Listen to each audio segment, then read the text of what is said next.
உண்மைத்தன்மை இல்லைன்னா அது வரவே வராது. தமிழ் ஒரு உண்மை மொழி, பழம்பெரும் மொழி. ஏன் தமிழ் கடவுள் முருகன் லிங்க் பண்ணாங்க அப்படின்றத பாத்தீங்கன்னா, நக்கீரர் அந்த கந்தன் கருணை படத்துல சொல்வார். அது கூட சுவாரஸ்யமா தான் இருக்கும். உயிரெழுத்து 12, முருகனுடைய அருள் கொடுக்கும் வள்ளல் தன்மை உடைய கரங்கள் 12, இதெல்லாம் கேட்டிருப்போம். மெய்யெழுத்து 18, அவனுக்கு 3 கண்கள் அப்பா மாதிரி, சிவசுப்பிரமணியன்.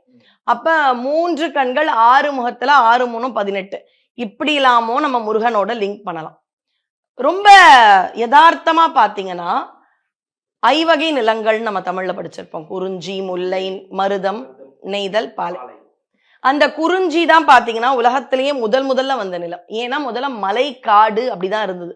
காடு கூட அப்புறமா, அந்த மலையும் இல்லாத சரி சமமான நிலங்களில் மரங்கள் வளரும் பொழுதுதான் அது காடா மாறுச்சு.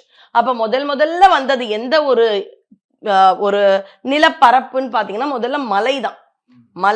மலையும் சார்ந்த இடமும். அப்ப முதல்ல வந்த நிலப்பகுதியில முதல்ல வாழ்ந்த நம்முடைய முன்னோர்கள் வழிபாடு செய்த முதல் கடவுள் முருகன். அப்ப தமிழர்கள் முருகன் அப்படின்றத இன்று கூட பார்த்தீர்கள்னா எந்த இடத்துலயும் தமிழ் அப்படின்றது எல்லா நாட்டுல இருக்கிறவங்களும் பழம்பெரும் மொழின்றத ஒத்துக்கிறாங்க. அதனால்தான் செம்மொழி அப்படின்றத நான் ஏதோ ரெக்கமெண்ட் பண்றேன்லாம் வரல. அப்ப இருந்த தலைவர்கள் ரெக்கமெண்ட் பண்ணாங்கலாம் வரல. உண்மைத்தன்மை இருந்ததால் வந்தது. அப்ப பழம்பெரும் நிலம் குறிஞ்சி, அங்க இருந்த தமிழர்கள் அவர்களே பழம்பெரும் கடவுளாக முருகனை பண்ணும் பொழுது தமிழும் தமிழர்களும் முருகனும் அப்படியே என்னைக்கும் ஒன்றாக இணைந்திருப்பார்கள்.